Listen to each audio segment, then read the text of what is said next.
Hi everyone, welcome to the class.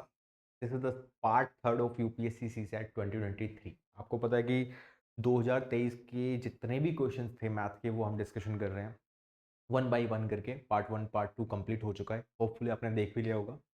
ये जो होगा वो पार्ट थ्री होगा, तो आगे के जितने भी क्वेश्चंस हैं वो डिस्कशन करेंगे इस वीडियो में हम, और देखेंगे कि किस तरह के क्वेश्चंस पूछे गए थे यूपीएससी के द्वारा।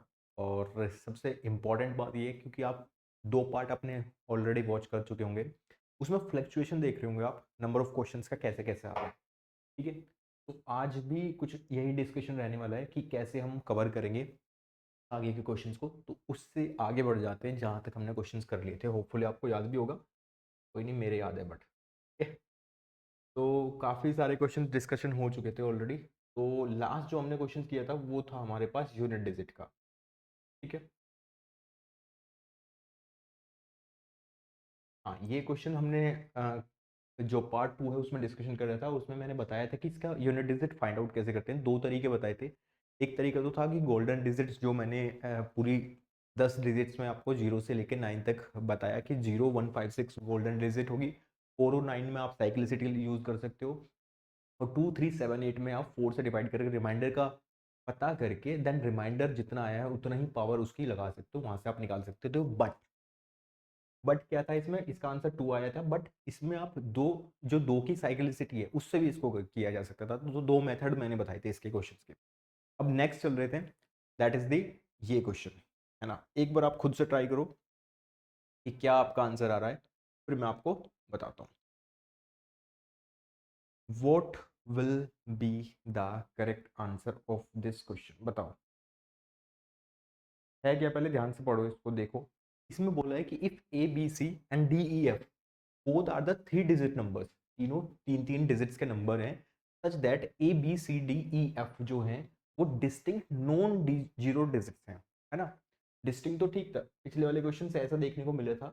नॉन जीरो डिजिट्स होनी चाहिए, कोई भी जीरो नहीं होगा, सिंपल है। सच दैट अगर मैं इनको प्लस करता हूँ ए बी सी और डी ई एफ को, तो मेरे पास जो आंसर आना चाहिए वो आना चाहिए 1111।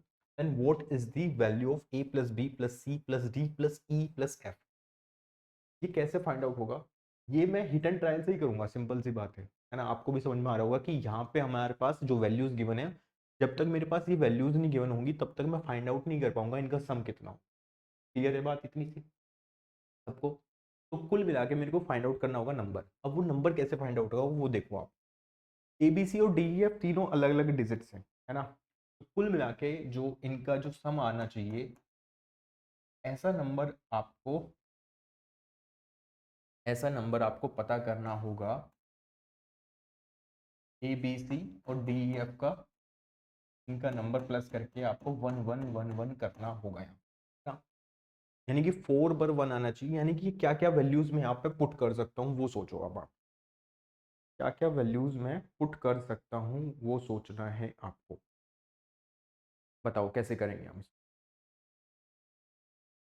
अगर हमें रिजल्टेंट 1 1 चाहिए, तो यूनिट डिजिट, मतलब सबकी यूनिट डिजिट 10 डिजिट और 100 डिजिट पे 1 1 आना चाहिए, तभी ये पे बन पाएगा। मतलब सी और एफ ऐसा प्लस करना है, मैं ऐसे नंबर को प्लस करना है जिससे कि सी और एफ की वैल्यूज जो है 1 आ जाए, है ना?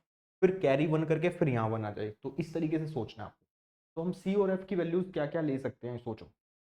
अगर मैं सी और एफ की वैल्यूज, मतलब सी प्लस एफ को 11 ले लेता हूँ, तो इसका पॉसिबिलिटी केस क्या बनेगा सी और एफ का, ये सोचो, है ना। सी और एफ में अगर मेरे को 11 करना है, सो दैट आपको सी और एफ की जगह, तो सी की वैल्यूज अगर 9 हो जाती है, एफ की वैल्यूज 2 हो जाती है, तब जाके 11 बन जाएगा, है ना।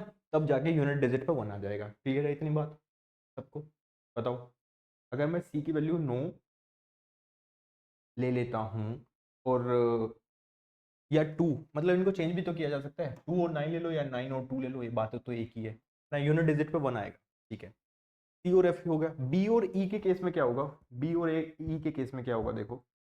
अगर मैं बी और ई को लूंगा, क्योंकि मेरे पास कैरी आ रहा है और मेरे को यहाँ 1 करना है, तो 1 कैसे हो सकता है अगर मैं इसको 10 बना दूं, बी और ई को, है ना। तो बी प्लस ई अगर 10 हो जाएगा, मतलब यूनिट डिजिट यहाँ पे 10 से डिजिट 0 आएगी, एक कैरी था यूनिट डिजिट का, तो 1 आ जाएगा फिर यहाँ पे, ठीक है। तो बी प्लस ई मेरे को 10 चाहिए। 10 कैसे कैसे आ सकता है, 3 + 7 या 7 + 3 से आप कर सकते हो, ठीक है। अब मेरे को a प्लस डी का भी आपको यूनिट डिजिट आपको 10 ही करनी होगी उसी हिसाब से, क्योंकि यहाँ पे भी 1 आएगा। a प्लस डी जो है वो भी 10 होगा, ठीक है। अगर a प्लस डी भी 10 होगा तो इस केस में भी 3 प्लस 7 तो मैंने ले चुका ऑलरेडी, है ना। तो अब क्या कुछ अलग करना पड़ेगा, तो 4 और 6 ले लेते हैं, क्योंकि ये सब के सब डिस्टिंक्ट हैं, अलग अलग है, और नॉन जीरो डिजिट होनी चाहिए, कोई भी जीरो नहीं होगा इनमें, पहली कंडीशन। दूसरी, सबकी सब डिफरेंट होनी चाहिए, डिस्टिंक्ट होनी चाहिए। डिस्टिंक्ट के केस में आप यही कर सकते हो, या तो 3 प्लस 7 कर लो यहाँ पे, है ना, या 7 प्लस 3 करोगे, बात एक ही है। बट यहाँ पे आप 7 प्लस 3 नहीं कर सकते, बिकॉज हमें प्लस तो 10 ही चाहिए। अब इस केस में अगर वैल्यूज में पुट करता हूँ तो देखो, मेरे को चाहिए A plus B plus C plus E plus F. इस केस में plus D plus E plus F, इस केस में अगर मैं प्लस करता हूँ तो ए की वैल्यूज मैंने क्या पुट की है, 4, है ना। ए की वैल्यूज मैंने क्या पुट की है, 4, प्लस बी की वैल्यूज क्या पुट की है मैंने, 3, है ना। इनको आपस में चेंज भी कर दोगे तब भी कोई फर्क नहीं पड़ेगा, क्योंकि सब प्लस में ही आ रहे हैं, ठीक है। सी की वैल्यूज क्या पुट की है मैंने, तो 2 ले लो या 9 ले लो, बात एक ही आएगी यहाँ पे। डी की वैल्यू क्या पुट की है मैंने, 6, प्लस ई की वैल्यू मैंने क्या पुट की है, क्योंकि 3 यहाँ आ चुका, 7, तो प्लस एफ की वैल्यूज क्या पुट की है मैंने, क्योंकि सी यहाँ 9 आ चुका है तो एफ की वैल्यू 2 पुट।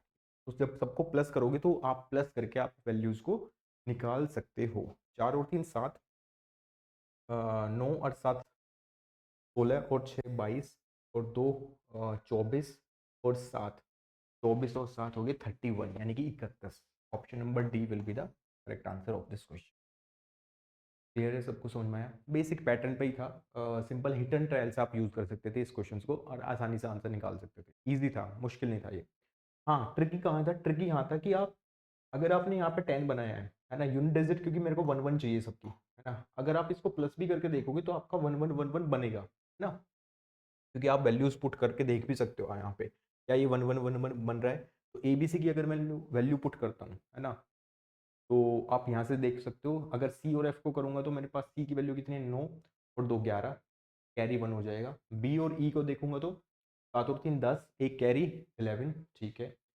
फिर ए और डी को 6 और 4 10, 10 और एक कैरी का 11, है ना। तो 1 1 1 1 ये बन जाएगा। ट्रिकी कहाँ था ये क्वेश्चन, ट्रिकी था कि आप यहाँ पे एक तो सेम आ रही है, तो आपको यहाँ 3 प्लस 7, यहाँ 3 प्लस 7 नहीं लिखना, क्योंकि डिस्टिंक्ट करना है मेरे को, अलग अलग करनी है, तो वैल्यूज अलग अलग होगी। क्लियर सबको?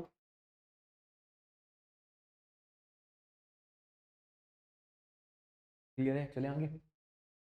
आई होप ये क्वेश्चन आपको क्लियर होगा। अगले क्वेश्चन पे चलते हैं। ये सोचो ये कैसे करोगे आप, है ना, तो बताओ आंसर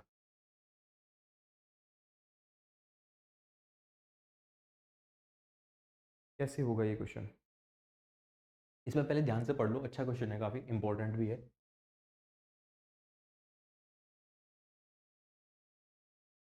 कैसे इंपॉर्टेंट है, देखो, D is a 3 digit number such that the ratio of the number to the sum of the its digits. जो डी है वो 3 डिजिट का नंबर है, such that ratio of the number, जो नंबर है डी 3 डिजिट्स का, उसका ratio लेना है आपको सम ऑफ द डिजिट्स से, इज लीस्ट, सबसे कम होना चाहिए ना। तो उसने पूछा गया what is the difference between the digits at the 100 place and the digits at the unit place of D. तो 100 प्लेस पर जो डिजिट है और जो यूनिट डिजिट पे प्लेस है डी की ना, उसका आपको डिफरेंस लेना है। तो कुल मिला के पहले तो वो डी निकालना पड़ेगा मेरे को, डी कैसे निकलेगा वो सोचो आप। डी हम कैसे फाइंड आउट कर सकते हैं बताओ। आपको पता है डी जो है 3 डिजिट्स का नंबर है ना। कुल मिला के हम अगर इस तरीके से देखें तो एक्स वाई जेड आ जाएगा। इस 3 डिजिट्स को नंबर को अगर मेरे को बाइफर्केशन करना है, मतलब नंबर्स कैसे बनेगा, नंबर कैसे बनता है आपको पता ही है, कल भी मैंने आपको बताया था कि 100 प्लेस पे है तो 100x हो गया, प्लस ये 10 पे है तो 10y हो गया, प्लस ये z हो गया। ये नंबर बन जाता है इस तरीके से, है ना। कोई भी नंबर आपको बनाना है तो यही बाइफर्केशन यूज होगा, ठीक है। अब जो रेशो है, जो 3 डिजिट का number divided by the sum of its digit, sum of its digit का मतलब है x plus y plus z. ये जो है लीस्ट है, की वैल्यू सबसे कम होनी चाहिए, ऐसा ही बोल रहा है ना, सबसे कम वैल्यू होगी तब ये लीस्ट हो पाएगा। तो इस केस में कैसा कैसे प्रोबेबिलिटी या पॉसिबिलिटीज बन सकती है आप ये सोचो। 3 डिजिट्स के नंबर कहाँ तक होंगे सोचो, 100 से स्टार्टिंग होगी, 100 से। 100 एक बेसिक सबसे छोटा नंबर होगा 3 डिजिट्स का, है ना? अगर आपको 3 डिजिट पे काम करना है, बिकॉज डी एक 3 डिजिट नंबर है, ठीक है। अब ये केस ही आपको फाइंड आउट करना है और इसी से आपको वैल्यूज मिलेगी। जो मेरे को डी की वैल्यू चाहिए 3 डिजिट का नंबर, क्योंकि तभी मैं डिफरेंस निकाल पाऊंगा। तो मेरे को 3 डिजिट का नंबर चाहिए जो इसको सेटिस्फाइड करेगा, जो इसको वेरीफाई करेगा, है ना? अगर मैं 100 के बेसिस पे बात करता हूँ, है ना, सपोज मैंने 100 लिया, क्योंकि 100 सबसे छोटा नंबर है। 100 तो ऊपर आ जाएगा, क्योंकि ये तो नंबर ही है एक तरह से, ये तो नंबर ही है ना? तो 100 के बेसिस पे अगर हम बात कर रहे हैं, 100 डिवाइडेड बाई इसका सम, डिजिट्स का सम, तो 1 प्लस जीरो यानी कि 1, है ना? ये निकल के आ जाएगा, मतलब 100 ही आ गया एक तरह से, है ना? मैं आपको पैटर्न समझाना, सॉरी, दिस इज 100, है ना? मैं आपको पैटर्न समझाना चाह रहा हूँ, बस पैटर्न क्या बनने वाला है, क्योंकि पैटर्न से ही आप फॉलो करने वाले हो। अगर मैं 100 लेता हूँ तो ये आ रहा है ना। अगर मैं 101 ले रहा हूँ, सपोज करो 101, तब क्या हुआ देखो, ऊपर तो 101 ही आ जाएगा, नीचे कितना आएगा, 2 आएगा ना। तो लगभग ये 50.5, है ना, 50.5 आ जाएगा। इस तरीके से नंबर चलेंगे, है ना? तो डिफरेंस तो लेना है, लेकिन लीस्ट करना है। अब ये लीस्ट तो नहीं आया है, इससे कम ये भी आया हुआ है। तो इस तरीके से पॉसिबिलिटीज क्रिएट होंगी आगे, जैसे जैसे आप 3 डिजिट्स को आगे बढ़ाओगे वो कम होता जाएगा नंबर। वो सबसे कम किस में हो रहा है, लीस्ट किस में हो सकता है, मैक्सिमम लीस्ट किस में हो सकता है, वो आपको पकड़ना है, और वही नंबर आपका आंसर हो जाएगा। उसी को ही आपको डिफरेंस लेना होगा, किसका, जो 100 डिजिट पे है, डिजिट्स, और जो यूनिट डिजिट पे, बस ये काम करना है। क्लियर सबको? 101 आपने देख लिया। 109 को मैं दिखा दूँ एक बार करके आपको, बेसिक सा, है ना? क्योंकि यहाँ तक तो यही चलेगा, 102 103 इस तरीके से पैटर्न पकड़ना है और कुछ भी नहीं करना है। यहाँ पे कितना आ जाएगा, 10 आ जाएगा। तो अगर आप यहाँ पे देखोगे तो 10 पॉइंट समथिंग वैल्यूज निकल के आएगी, है ना? तो इसको कर भी लेते हैं, कितना आ गया, 0.99। तो 10.9, अभी भी देखो लीस्ट नहीं आया है, कम नहीं आया है, तो लीस्ट किस में आएगा ये सोचो अब, है ना? 10.9 अभी तक भी निकल के आ रहा है। अगर हम बात करें कि 100 से लेके, क्योंकि 199, 199 तक इस तरीके से सीरीज चलने वाली है ना, रेंज में। तो रेशियोज जो 199 के लिए देखेंगे हम, तो 199 डिवाइडेड बाई कितना हो जाएगा, 199 डिवाइडेड बाई कितना हो जाएगा, 9 9 18 19 19। तो यहाँ से हम देखेंगे तो 10 पॉइंट समथिंग कुछ रिजल्ट निकल के आ जाएगा, है ना? 10 पॉइंट समथिंग रिजल्ट का निकल के आ जाएगा, क्योंकि 3 डिजिट्स का नंबर आपको कहाँ तक मिलेगा, 999, 999 तक, क्योंकि उसके बाद हो जाता है 1000। 1000 हो गया 4 डिजिट का नंबर, वो हमें चाहिए नहीं, हमें सिर्फ 3 डिजिट का नंबर चाहिए। तो 199 तक ये जाएगा, है ना? अगर मैं 100 से कैलकुलेट कर रहा हूँ तो 199 तब भी 10 पॉइंट समथिंग जाएगा। इससे आगे मैं बढ़ा सकता हूँ क्या, ये सोचो। 200 से अगर मैं रेंज पे करता हूँ, तो 200 से आगे आगे 299 तक मैं दिखा देता हूँ आपको करके। 9 9 18 और 2 20 हो जाएगा। इसको थोड़ा सिंप्लीफाई करेंगे तो कितना आ जाएगा, तो अगर सिंप्लीफाई करेंगे तो कितना आ जाएगा, थोड़ा सा अप्रोक्सीमेशन वैल्यूज निकाल लेते हैं। यहाँ 99 और 20 इंटू 4, क्योंकि 20 इंटू 5 हो जाएगा 100, तो 14 पॉइंट समथिंग रिजल्ट आएगा। अब भी और भी कम जा सकता है, क्योंकि अगर आप यहाँ देख रहे हो तो यहाँ तो 10 पॉइंट आ गया, यहाँ 14 आ गया। अगर मैं आगे भी बढ़ा रहा हूँ तो, है ना, इस तरीके से मेरे को रिजल्ट निकलने चाहिए, है ना? इस तरीके से मेरे को रिजल्ट निकलने चाहिए। तो रेशो जो है वो इंक्रीजिंग हो जाएगा। अगर मैं बात करता हूँ तो आपको जो है रेशो जो है वो लीस्ट होना चाहिए, सबसे कम होना चाहिए। सबसे कम के केस में आपको देखना होगा। अगर मैं सबसे कम के केस में देखता हूँ तो आगे जो है यहाँ, क्योंकि यहाँ 10 पॉइंट समथिंग रिजल्ट आएगा, लेकिन मैं अगर 199 से आगे जा रहा हूँ, मतलब 200 पे, 201 पे, 201 पे, 202, 203, ये वाली सीरीज मैं यूज़ कर रहा हूँ, तो यहाँ पे क्या हो रहा है, 299 ये करने पे 14 पॉइंट आ रहा है ना? इसको आप 399 पे भी देख सकते हो वो वैल्यूज करके। Upon sum of the digit, 9 9 18, 18 और 3 हो जाएंगे 21। तो इस ये 1 हो जाएगा, तो 1 हो जाएगा, तो ये 198, तो ये 90 आ जाएगा, है ना? तो 19 पॉइंट, मतलब अभी भी वैल्यूज बढ़ रही है। मतलब सबसे कम वैल्यूज किस पे थी, अगर आप देख रहे हो तो 199 पे, 199 पे, समझ रहे हो ये बात? 199 पे हमें वैल्यू मिली थी 10 पॉइंट समथिंग, है ना? और उसके बाद जो नंबर्स हैं, अगर मैं 299 पे भी देख रहा हूँ, 299, आप चेकआउट भी कर सकते हो इसको 200 201 200 इस तरीके से, बट इतना ज़्यादा करने की जरूरत नहीं है बिकॉज हमें पैटर्न ही पकड़ना है ना। आगे अगर जितना वैल्यूज मैं बढ़ा रहा हूँ 200 300 400 500 इस तरीके से, तो वैल्यूज बढ़ रही है ना। जैसे 19 आ गया, यहाँ 14 पे था, तो अब वैल्यूज बढ़नी स्टार्ट होंगी। सो लीस्ट किस में आ रहा है रेशो? लीस्ट आ रहा है 199 में। बस यही आंसर हो जाएगा। बस इसमें करना क्या था हमें, difference between the digit at the 100 place. 100 place पे क्या है आपका 1, ठीक है, and the digit is unit place पे है 9, तो जो डिफरेंस आएगा वो कितना आ जाएगा 8, यानी कि option number C will be the correct answer of this question. समझ में आया सबको? बताओ कैसा लगा ये क्वेश्चन, कैसा लगा है ये question? I hope it is clear now. थोड़ा पैटर्न ही पकड़ना था, वो पैटर्न ही बस मुश्किल था पकड़ना, बाकी कुछ नहीं था क्वेश्चन में। क्लियर सबको? आगे बढ़े, ठीक है। चलो इसको इरेज कर देता हूँ मैं अभी, ठीक है। इसको देखो, ये क्वेश्चन भी अच्छा है, तो देखिए कैसे करेंगे इस क्वेश्चन को हम, कैसे किया जाएगा ये क्वेश्चन। इस ये इन्वेलप वाला क्वेश्चन है एक तरह से, है ना। ये इन्वेलप वाला क्वेश्चन है, तो इन्वेलप को आपको अरेंज करना है बस, और कुछ भी नहीं है इसमें। इन्वेलप को आपको अरेंज करना है, कैसे अरेंज करेंगे बस ये चेक आउट करो एक बार। पहले क्वेश्चन को ध्यान से पढ़ लो क्या है। मैं पढ़ा देता हूँ आपको, देखो। There are the exactly 4 letters and the 4 envelopes, ठीक है। लेटर्स इन्वेलप्स के अंदर जाएंगे, ठीक है। And exactly 1 letter is to be put in exactly 1 envelope. सीधी सी बात है, सिंपल है। एक लिफाफा है, एक लेटर है, उसके अंदर ही जाना है ना। 4 लेटर है और 4 इन्वेलप है, ठीक है, विद द करेक्ट एड्रेस, ठीक है। If the letters are randomly inserted in the envelope, तो लेटर्स को रेंडमली किसी ना किसी में डालना स्टार्ट कर दिया, ठीक है। Then they consider the following statement.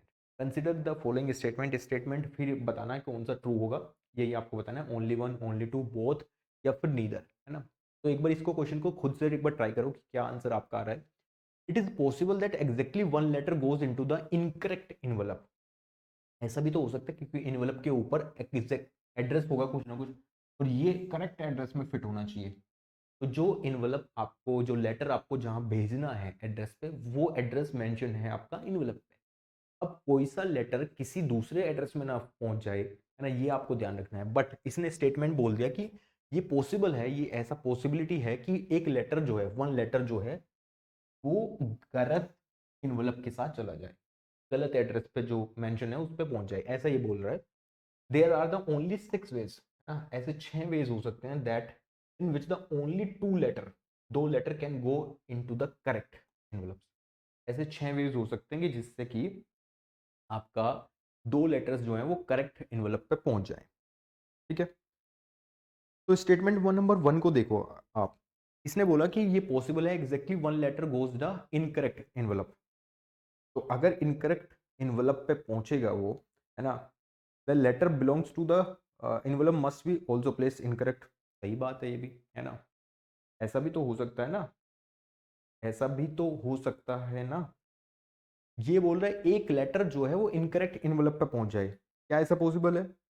Possible है ही नहीं गाइज, क्योंकि ओनली 1 लेटर जो है वो इनकरेक्ट इन्वेलप पे पहुंचेगा। या तो लेटर मिसप्लेस होगा, या 2 लेटर मिसप्लेस होंगे, या तो या तो कोई भी लेटर मिसप्लेस नहीं होगा। अगर मान लो 4 लेटर थे, एक लेटर गलत एड्रेस पे पहुंच गया, केसेस क्या बनेंगे? केसेस बन सकते हैं या तो कोई भी लेटर मिसप्लेस ना हो, पहली घटना ये हो सकता है ना। अगर एक लेटर किसी में चला गया, इनकरेक्ट एनवलप में चला गया, तो क्या ये पॉसिबल है ऐसा? गाइस ये पॉसिबल ही नहीं है ना। क्यों? क्योंकि कोई लेटर या तो मिसप्लेस नहीं होगा ना, या तो कोई भी लेटर मिसप्लेस नहीं होगा, या फिर 2 लेटर जो होंगे वो मिसप्लेस हो जाएंगे। जैसे कि कैसे 2 लेटर मिसप्लेस होंगे मैं बताता हूँ। जैसे सपोज करो आपने एक गलत जो लेटर था वो किसी दूसरे गलत इन्वेलप में डाल दिया, ठीक है। अब मान लो ये लेटर है, ये इन्वेलप है ना, ऐसा ले लेते हैं। This is letter, this is envelope, ऐसा समझो कि गलत लेटर आपने इन्वेलप में डाल दिया, ठीक है। या तो कोई मिसप्लेस नहीं होगा, या फिर 2 लेटर मिसप्लेस होंगे। क्यों? रीजन, ये आपने गलत वाला इसमें डाल दिया, एड्रेस किसी और का था, लेकिन जो इसमें डलना था वो भी तो मिसप्लेस हो गया। ये समझ पा रहे हो आप? ठीक है, एक तो ये लेटर मिसप्लेस हुआ, एक जो इसमें ऑलरेडी डलना था, जो एड्रेस मेंशन था इनवलप पे, वो भी ऑलरेडी मिसप्लेस हो गया। तो दैट्स व्हाई 2 लेटर मिसप्लेस हो चुके हैं। ये बोल रहा है कि ऐसा पॉसिबल है कि एक ही लेटर गलत एनवलप में जाएगा, तो this is wrong, this is गलत, ये है आपका गलत। अब सेकंड वाला जो स्टेटमेंट है, मतलब ये तो गलत हो गया, तो उसने पूछा कौन सा करेक्ट होगा, तो ये गलत, ये दोनों के दोनों करेक्ट होंगे नहीं ना, या तो नीदर आंसर आएगा या 2 आएगा। ठीक है, या तो नीदर आंसर आएगा या 2 आएगा। अब इसने बोला कि देर आर दो ओनली 6 वेज, ऐसे 6 वेज हो सकते हैं जिससे कि 2 लेटर जो है करेक्ट इनवलप पे पहुंच जाए। ठीक है, अगर 2 ऐसे 6 वेज हो सकते हैं, तो अगर 2 लेटर जो है करेक्ट इनवलप में पहुंचेंगे, तो 2 लेटर के केस में क्या होगा, 2 लेटर के केस में एक ही तरीके से हो सकता है, अगर वो करेक्ट एड्रेस पे पहुंचे या करेक्ट इनवलप में पहुंचे, तो मेरे पास है 4 इनवलप, 2 लेटर पहुंचाने, तो 4C2 हो जाएगा, एक तरह से कॉम्बिनेशन यही बनेगा ना, और तो कुछ बन ही नहीं सकता। इसको अगर मैं थोड़ा सा सिंप्लीफाई भी करूँ आपके लिए, तो कैसे ओपन करते हैं, एनसीआर वाला ये गाइस सेम है ना, मैंने कल बताया भी था। तो एनसीआर वाले में क्या करता है, factorial n upon factorial r और फैक्टोरियल एन माइनस आर, इस तरीके से ओपन कर सकते हैं इसको। ठीक है, क्या करते हैं, factorial n upon factorial r और यहाँ पे factorial n minus r, simple. इसको जब आप ओपन करोगे तो क्या आ जाएगा, factorial 4 divided by factorial 2 r upon 4 - 2 यानी कि फैक्टोरियल 2। अब इसको जब ओपन करोगे तो कितना आएगा, 4 3 2 अपॉन 1 तो कैंसिल आउट ही हो गया, ये 2 × 2 है ना, 2 × 1 2 × 1 4 हो जाएगा, ये कैंसिल आउट हो जाएगा, तो कितना वेज आए यहाँ से 6। यही बोल रहा था, ये यही वेज हो सकते हैं, that's why this is correct. Option number 2 यानी कि ऑप्शन नंबर बी आपका सही आंसर होगा। सिर्फ 2 ही ऐसे इन्वेलप होंगे जो मतलब 6 वेज होंगे जिससे कि आपका 2 लेटर्स जो हैं वो करेक्ट पोजीशन पे या करेक्ट इन्वेलप में पहुंचेंगे। I hope it is clear now, एक बार कंफर्म करा दो। ठीक है, आगे चलो, इसको देखो, ये क्वेश्चन देखो, काफी इजी है और आप कर भी पाओगे इसको। क्या आंसर आएगा ये बताओ, what will be the correct answer of this question, what will be the correct answer of this question। Easy है, रिमाइंडर थ्योरम का क्वेश्चन है, और ये नंबर सिस्टम का ही है, मैंने बताया भी था आपको कि नंबर सिस्टम से भर भर के क्वेश्चंस आते हैं। आपके 40 क्वेश्चंस 2023 में पूछे गए थे लगभग, तो 40 में से लगभग 50% वैसे वेटेज जो है 20 के आसपास जो है नंबर सिस्टम से देखने को मिला, फिर प्रोबेबिलिटी और फिर बाकी टॉपिक्स आपको देखने को मिले। 2018 में 2018 में डीआई के क्वेश्चंस काफ़ी देखने को मिल रहे थे, डेटा इंटरप्रिटेशन के, जो कि उन्होंने मेंशन भी किया हुआ है यूपीएससी ने सिलेबस में, बट 2018 के बाद कम हो गए हैं, मतलब आने ही बंद हो गए हैं डेटा इंटरप्रिटेशन के, उसकी जगह नंबर सिस्टम का वेटेज बढ़ता जा रहा है ना। बट अब क्या ऐसा नहीं है 2024 में कि आएंगे ही नहीं, है ना, हो सकता है, प्रोबेबिलिटी है कि आ जाए, तो हमें पढ़ना वो भी पड़ेगा। ठीक है, देखो ये क्वेश्चन है, what is the remainder, remainder क्या होगा अगर मैं इसको डिवाइड करता हूँ 6 से, 2 की पावर 192 को डिवाइड करना है आपको 6 से, है ना। तो कुल मिला के अगर बेसिक सी बात करें तो 2 को अगर मैं 192 बार 192 बार लिखूंगा और डिवाइड करूंगा 6 से, तब जाके रिमाइंडर मेरे को पता करना पड़ेगा। तो कैसे होगा, देखो इसमें पैटर्न ही पहचानना पड़ेगा, है ना। बहुत सारे क्वेश्चंस आपको पैटर्न पे मिलेंगे जो आप डायरेक्ट देख सकते हो, अगर आपने पैटर्न पकड़ लिया, पैटर्न देख लिया, तो बड़े इजीली आप उन क्वेश्चन को सॉल्व कर पाओ, है ना। कैसे करना है देखो, पैटर्न को पकड़ना कैसे है बस वो सीख लो एक बार, है ना। जैसे कि यहाँ पे 2 की पावर में है ना, तो मैं पावर में एक बार लगा के दिखाता हूँ। जैसे 2 की पावर 1 है, 2 की पावर 1 डिवाइडेड बाई 6, 2 की पावर 1 डिवाइडेड बाई 6, अगर 2 की पावर 1 को डिवाइड करूंगा मैं 6 से, मतलब कुल मिला के कुछ इस तरीके से बोल रहा हूँ मैं कि 6 से 2 को डिवाइड करना है, तो रिमाइंडर कितना आ जाएगा, 2 ही आ जाएगा ना, रिमाइंडर तो 2 ही आ जाएगा। अब मैं बढ़ाता हूँ, है ना, पावर को, 2 की पावर 2 डिवाइडेड बाई 6, ठीक है, 2 कितना हुआ 4, तो रिमाइंडर तो अभी भी 4 ही आया है ना। ठीक है, मैं पैटर्न पकड़ना चाह रहा हूँ सो दैट आप वो कवर कर पाऊँ। 2 की पावर 3 डिवाइडेड बाई 6 है ना, 2 की पावर 3 होता है 8, डिवाइडेड बाई 6 करोगे तो कितना आ जाएगा रिमाइंडर 2। समझ में आ रहा है, कुछ चीजें दिख रही हैं। 2 की पावर 4 डिवाइडेड बाई 6, 2 की पावर 4 कितना होगा 16 है ना, 3, और जब 6 से डिवाइड करूंगा तो कितना हो जाएगा, सॉरी 12, रिमाइंडर कितना आया 4। अब आई थिंक आप समझ गए होंगे जो पैटर्न चल रहा है 2 4 2 4 2 4 2 4 ये चलता जाएगा। 2 की पावर 5 पे दिखा देता हूँ, 2 की पावर 5 कितना होता है 32, 32 है ना। जब मैं 32 से इसको डिवाइड कर रहा हूँ तो कितना आ जाएगा, रिमाइंडर 2 आ जाएगा। समझ गए अब रिमाइंडर्स थ्योरम कैसे काम कर रही है।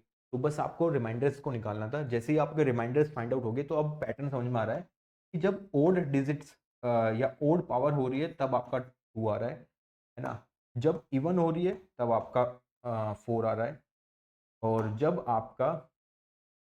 जब आपकी ओड हुई दोबारा से पावर फिर 2 आ गया, इवन हुई फिर 4 आ गया, है ना, इस तरीके से चल रहा है। तो अगर हम यहाँ देखेंगे 2 की पावर क्या है इवन है, 2 की पावर अगर इवन है, 2 की पावर अगर इवन है तो रिमाइंडर कितना आना चाहिए आपका, 2 की पावर अगर इवन है तो रिमाइंडर कितना आना चाहिए आपका 4। That is option number D, सबसे इजी क्वेश्चन था, वेरी वेरी इजी, बहुत इजी। बस आपको तरीका पता चलना चाहिए था कि पैटर्न को पकड़ना कैसे है ना, ये चीज अगर आपने पकड़ ली होती कि पैटर्न अगर मैं पकड़ लेता हूँ पावर्स के तो देखना है ना, अगर सेम पावर में चल रहा होगा तो रिमाइंडर पता चल जाएगा, बस यहाँ जाके आपको रिपीट होने लगती हैं चीजें। सबसे इजी क्वेश्चन था, चले आगे, चलो। ये क्वेश्चन देखो, ये स्टेटमेंट का कुछ क्वेश्चन था है ना, और ऐसे यूपीएससी करता रहता है थोड़ा एक्सपेरिमेंट भी कि स्टेटमेंट वाले जो क्वेश्चंस होते हैं वो डालते रहते हैं। तो स्टेटमेंट वाले कैसे करने हैं वो देखो एक बार, आप एक बार खुद से करो इसको सॉल्व, कितना आ रहा है आपका आंसर, कितना आंसर आएगा खुद से एक बार ट्राई करो।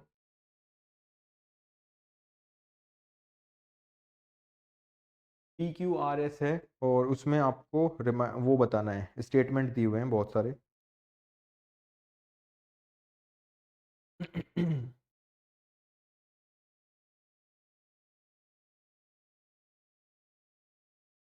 PQRS में आपको बहुत सारे ऑप्शंस दिए हुए हैं, तो कैसे करेंगे ये सोचो।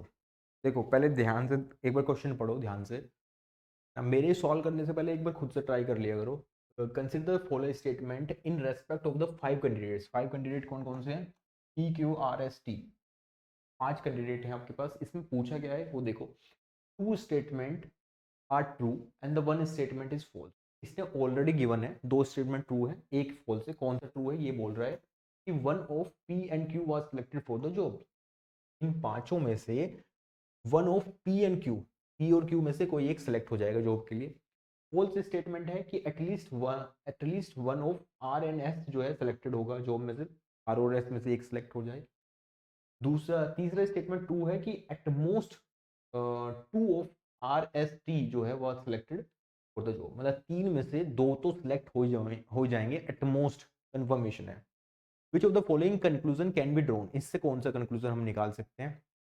एक तो है at least 4 was selected for the job, पहला इन 3 स्टेटमेंट से ये कंक्लूजन निकालना है कि कम से कम 4 लोग तो सिलेक्ट हो जाएं जॉब के लिए।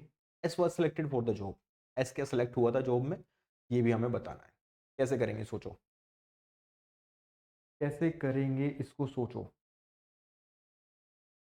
पहला जो ट्रू स्टेटमेंट है, इसने बोला कि one of P and Q was selected for the job. अगर हम P और Q में से, ये बोल रहा है कि P और Q में से one of P and Q was selected for the job, मतलब कि ईदर का केस हो गया ना एक तरीके, तो ईदर का मतलब है कि आपका या तो P या Q, इन दोनों में से कोई एक सिलेक्ट हो जाएगा, ऐसा ही बोल रहा है ना, या तो P या फिर Q जो है वो सिलेक्ट हो जाएगा जॉब में। लेकिन फॉल्स स्टेटमेंट क्या है कि at least one of R and S was selected for the job, है ना। तो अगर हम इस ये फॉल्स हैं तो हम डिड्यूस क्या कर सकते हैं ये बोलना चाह रहा है कि आर और एस में से एक सिलेक्ट होगा, लेकिन ये गलत स्टेटमेंट है, गलत स्टेटमेंट है। अगर ये गलत स्टेटमेंट, तो यहाँ से हम डिडक्शन क्या निकाल सकते हैं कि कोई भी सिलेक्ट नहीं होगा, सिंपल सी बात है ना। ना तो आर ना एस सिलेक्ट होगा जॉब से। बट ये क्वेश्चन में कह रहा है कि इनमें से एक सिलेक्ट हो रहा है, बट ये गलत स्टेटमेंट है, तो यहाँ से डिडक्शन क्या निकल के आएगा, इन दोनों में से ही कोई सिलेक्ट नहीं होगा, है ना। जैसे यहाँ पे था ट्रू कि one of P and Q R selected for the job, so that या तो पी सिलेक्ट होगा या क्यू सिलेक्ट होगा, सिंपल है।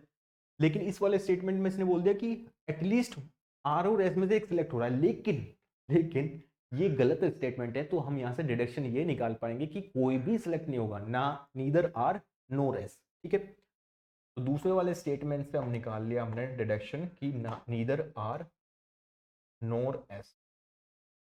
यहाँ ईदर का केस आ गया, यहाँ नीदर का केस आ गया। तीसरा स्टेटमेंट है आपके पास ट्रू स्टेटमेंट, जो बोल रहा है कि at most two of R S T जो है सिलेक्ट होंगे जॉब में, है ना। बट हमें तो पता ही है कि नीदर आर और एस सेलेक्ट होंगे जॉब से, है ना, कोई भी सिलेक्ट नहीं हो रहा अगर हम दूसरे स्टेटमेंट के बेसिस पे बात करें, है ना। तो हमारे पास तो टी ही बचा, तो मतलब इट में बी सिलेक्टेड और नॉट, है ना। भाई हमें ये तो पता है ना आर और एस में से सिलेक्ट नहीं होगा कोई, तो P Q R S T में से टी बचा फिर तो, ठीक है। अब इसने बोला कि 4 लोग सिलेक्ट होंगे जॉब से। देखो जो सिलेक्टेड वाले होंगे वो कौन कौन से हो सकते हैं, या तो पी चला जाए, है ना, ठीक है, पी सिलेक्ट हो सकता है, ठीक है। पी के साथ टी भी जा सकता है, ठीक है, पी के साथ टी भी जा सकता है। आर और एस तो होगा ही नहीं, है ना, तो पी के साथ टी जा सकता है। क्यू बचा हुआ है, क्यू भी जा सकता है, सेलेक्ट हो सकता है, क्योंकि इधर का केस है पी और टी में से, तो हम लिखेंगे तो सारे ही ना। क्यू के साथ टी भी तो हो सकता है। बट सेकंड वाला स्टेटमेंट जो था, जो फॉल्स था, लेकिन हमने उससे कंक्लूजन ड्रॉ कर लिया था कि आर और एस में से कोई भी सिलेक्ट नहीं होगा, तो ये ही सिलेक्ट हो पाएंगे, मतलब लगभग 4 लोग, है ना, कॉम्बिनेशन के फॉर्म में, ठीक है। तो नंबर ऑफ सिलेक्टेड जो होंगे वो कौन सा होगा, या तो 1 या 2, सिंपल सी बात है, या तो 1 या 2, है ना। तो इसने बोला था 4 लोग सिलेक्ट होंगे, बट ये तो कॉम्बिनेशन में है, इधर और में है ना। ये जैसे पी हो गया, यहाँ पी के साथ टी जा सकता है, क्यू जा सकता है, या क्यू और आर जा सकता है। तो इसने बोला था 4 लोग अलग अलग सिलेक्ट होंगे, नहीं ऐसा नहीं, ऐसा तो नहीं है। इसने बोल देता है सेकंड वाला S was selected for the job, नहीं गाइस, एस तो यहाँ पे मना हो चुका है, तो ये तो ऑलरेडी खत्म हो गया, यानी कि दोनों के दोनों गलत हो गए। That's why option number D जो होगा वो करेक्ट स्टेटमेंट होगा। ये अच्छा क्वेश्चन था, ये ट्रिकी था थोड़ा सा ना। समझ में आया सबको, समझ में आया है सबको, क्लियर सबको, अच्छा क्वेश्चन था, है ना। अगले क्वेश्चन पे चलते हैं, तब तक आप बनाइए क्या आंसर इसका आएगा, बोलिए। क्यूबॉइड वाला क्वेश्चन है, मतलब मेंसुरेशन का क्वेश्चन आ गया एक तरह से एडवांस मैथ्स का। तो एडवांस मैथ भी थोड़ी बहुत आती है, जिसमें ज्योमेट्री, मेंसुरेशन, है ना, ये क्वेश्चंस आपको देखने को मिल सकते हैं। बताओ कैसे करेंगे क्यूबॉइड वाला क्वेश्चन।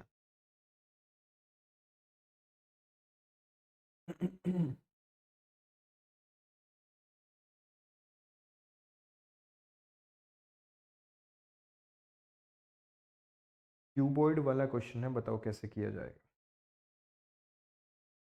हालांकि स्टेटमेंट वाइज ही है ना, 2 स्टेटमेंट है, वही क्वेश्चन पूछा एक तरह से डेटा सफिशिएंसी वाला, मतलब डेटा सफिशिएंसी तो नहीं, मतलब वैसा कह लो आप कि कौन सा फॉलो करेगा कौन सा नहीं, एक तरह से, या कौन सा ट्रू है कि कौन सा गलत है ना। जैसे इसने वो कहा है क्यूबॉइड है, जो एक 3D फिगर होता है of dimension of 7 centimetre, 5 centimetre और 3 सेंटीमीटर का, इज पेंटेड रेड, ग्रीन और blue colour on each pair of opposite faces of dimension of 7 5 7 5 5 5 3 7 और 7 और 3 रेस्पेक्टिवली, ठीक है। अब then the cuboid is cut and separated into various cubes, ठीक है,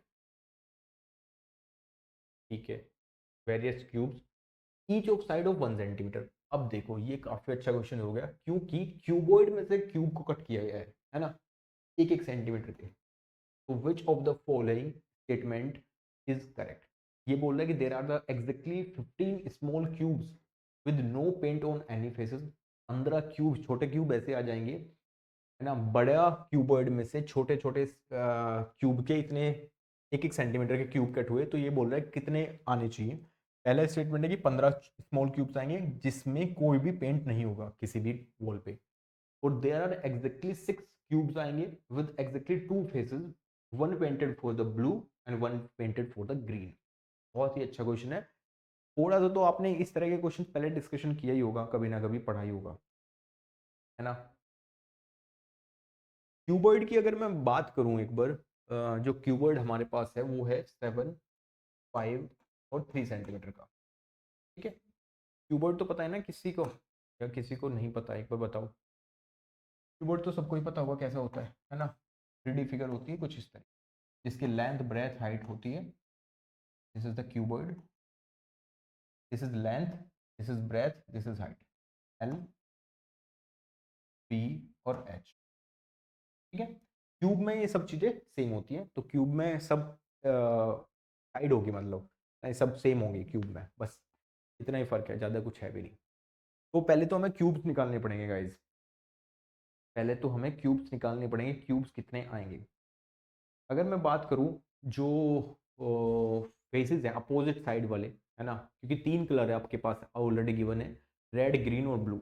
अगर मैं रेड की बात करूं यहाँ से, तो रेड वाले कितने आएंगे कि रेड फेसेस जो हों, द 2 फेसेस डायमेंशन जिसमें कि रेड पेंटेड होगा, तो रेड वाले अगर मैं बात करूं तो ये 2 आ जाएंगे, यानी कि 7+5, 7 × 5।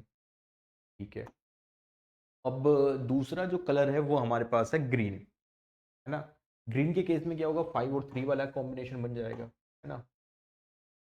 ग्रीन के बाद 5 × 3 हो जाएगा। ठीक है, अब बचा हमारे पास है रेड, ग्रीन और ब्लू। तो ब्लू के केस में हो जाएगा आपके पास 3 × 7। ठीक है, यही बनेगा, या 7 × 3 एक ही बात है। स्टेटमेंट 1 बोल रहा है कि एग्जैक्टली 15 क्यूब्स होंगे जिसमें कि कोई भी no paint on any faces, कोई भी पेंट फेस पे किसी भी नहीं होगा, बस टोटल नंबर ऑफ क्यूब्स निकाल लो आप, है ना। इसमें से कट करना है आपको छोटे छोटे क्यूब, है ना। कैसे, जैसे मैं दिखा देता हूँ यहाँ पे थोड़ा थोड़ा बना के। इस तरीके से ये छोटे छोटे क्यूब जो होंगे वो कट होंगे बड़े क्यूबॉइड में से। अब ये कितने क्यूबॉइड कितने एग्जैक्टली कट होके निकल पाएंगे इन बड़े क्यूबॉइड में से, तो कुछ नहीं करना, डिवाइड, मतलब हम कैसे करते थे बचपन में इस तरह के क्वेश्चन जब देखते थे 9th 10th में, टोटल इसका वॉल्यूम डिवाइडेड बाय इसका वॉल्यूम, पता चल जाएगा कितना हो गया, है ना। यही करते थे ना, यही करते थे। ठीक है, बट हमें स्मॉल क्यूब निकालने पड़ेंगे जिस पर कोई भी फेस नहीं होगा, है ना। तो हमें इंटरनल क्यूब्स जो होंगे ना वो बताने पड़ेंगे जिसमें कि कोई भी पेंट नहीं होगा किसी भी फेस पे। तो number of internal cuboid, internal cube बताने पड़ेंगे क्यूबॉइड के अंदर जितने बने हैं, है ना।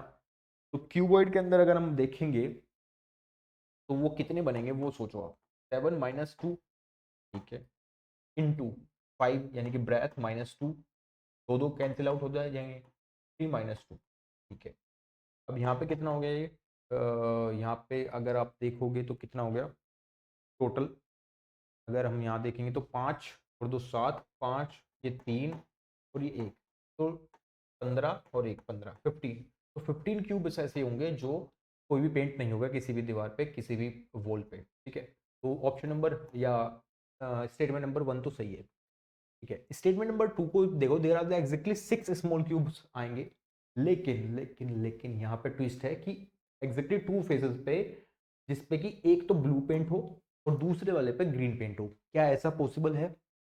ये वाली चीज तो वो निकली जिस पे कोई भी पेंट नहीं है ना। ये वाली चीज तो वो निकली जिस पे कोई भी पेंट नहीं है। तो हमें फाइंड आउट करना पड़ेगा क्यूब्स जो कि 2 पेंटेड होंगे जिसमें कि एक ब्लू है एक ग्रीन है।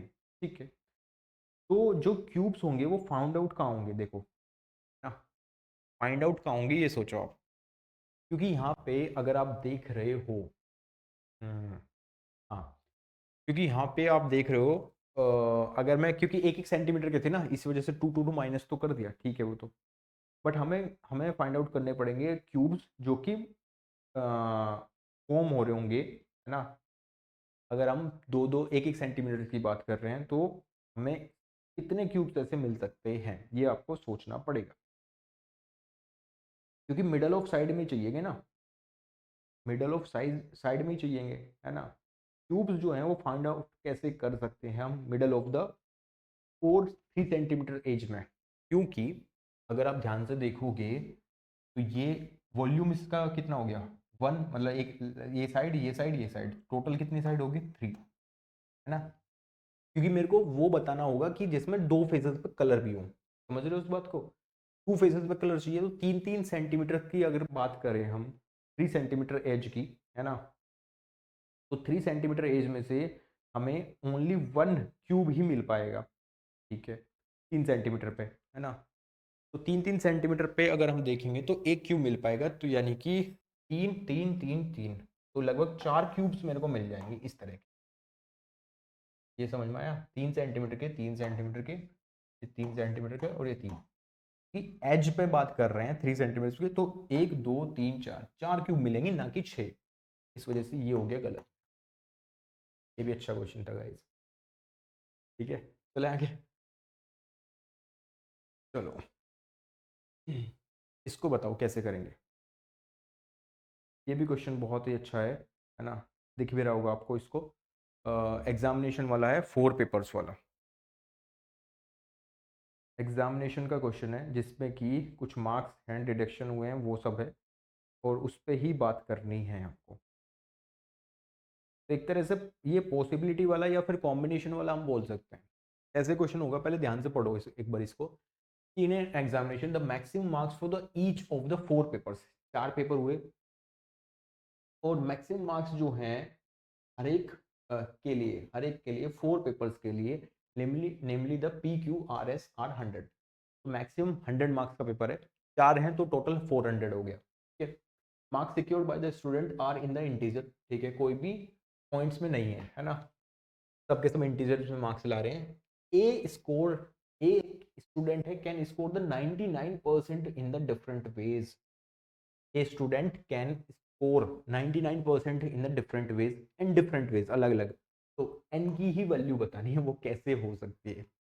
99% कैसे ला सकता है कोई भी स्टूडेंट टोटल मार्क्स में से, टोटल मार्क्स तो पता चल गया ना, 400 हो गए एक तरह से, है ना, 4 पेपर है, तो 400 का 99% जब आप निकालोगे, है ना, वो कितने नंबर ऑफ वेज बन सकते हैं ऐसे कि एक स्टूडेंट 99% निकाल ले।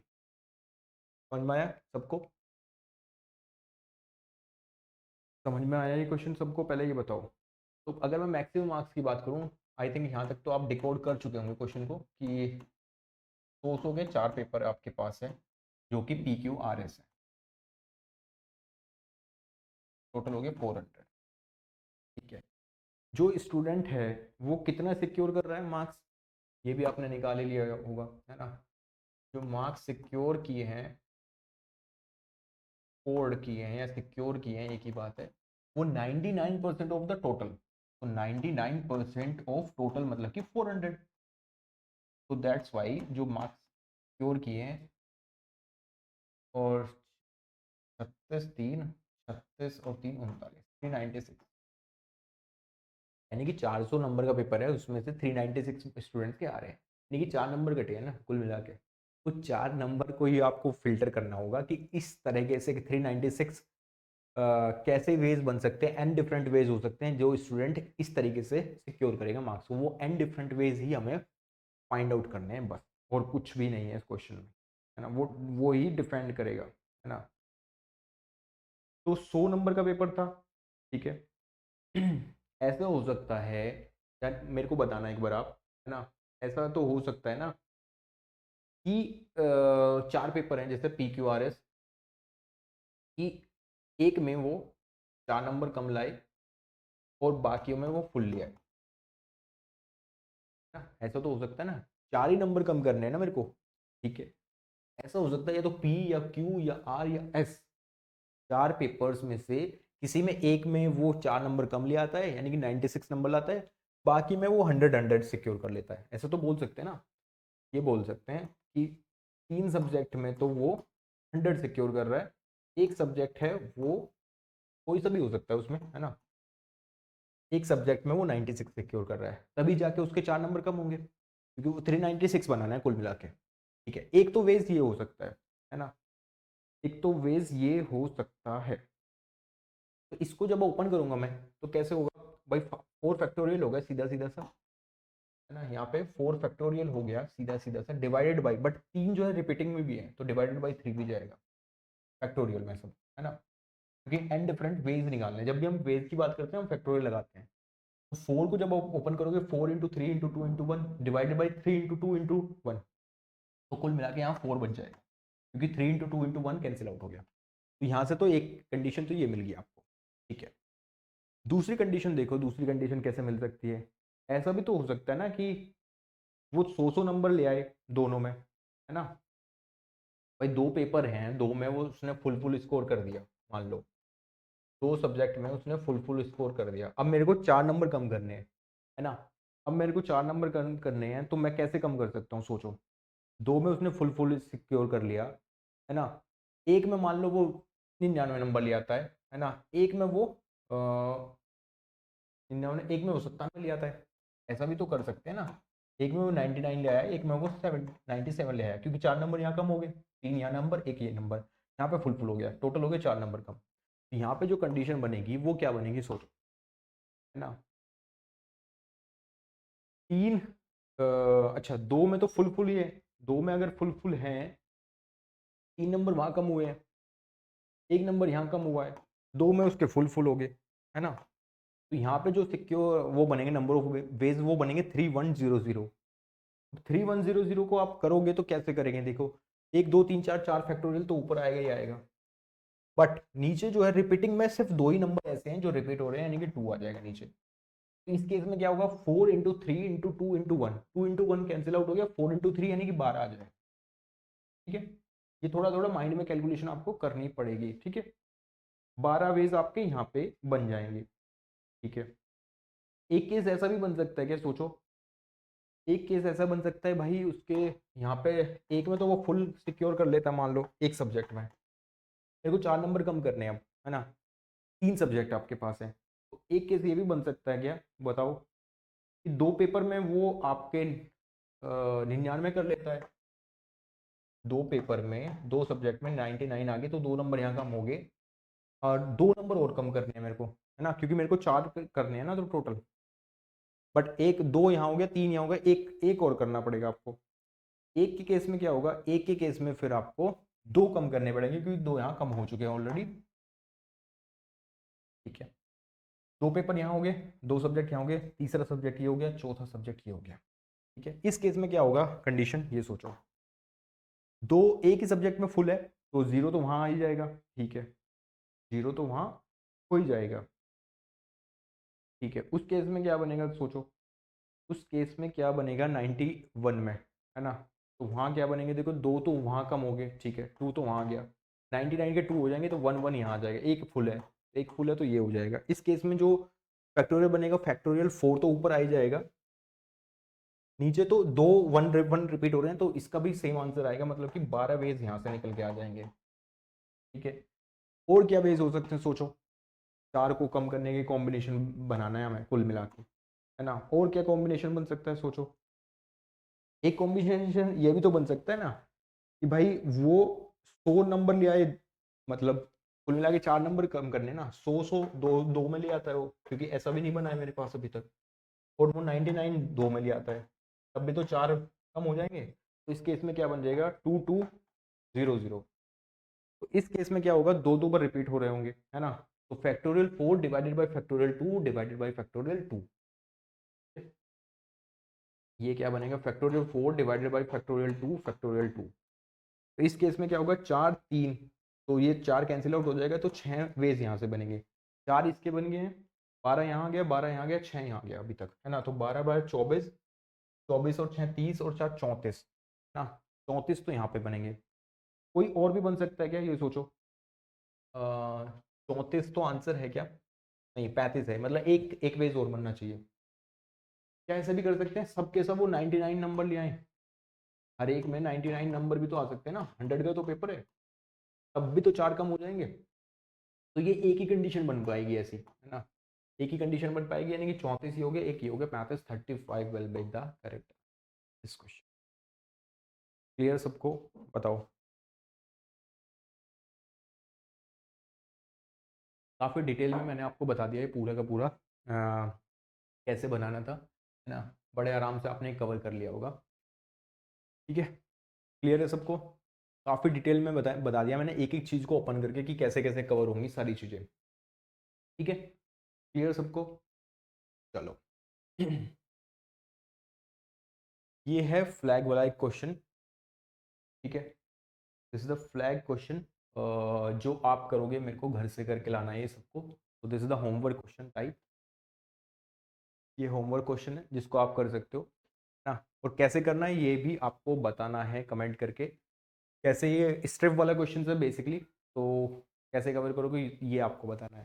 ठीक है, चलो मिलते हैं नेक्स्ट सेशन में, तब तक के लिए bye bye, take care and have a nice day.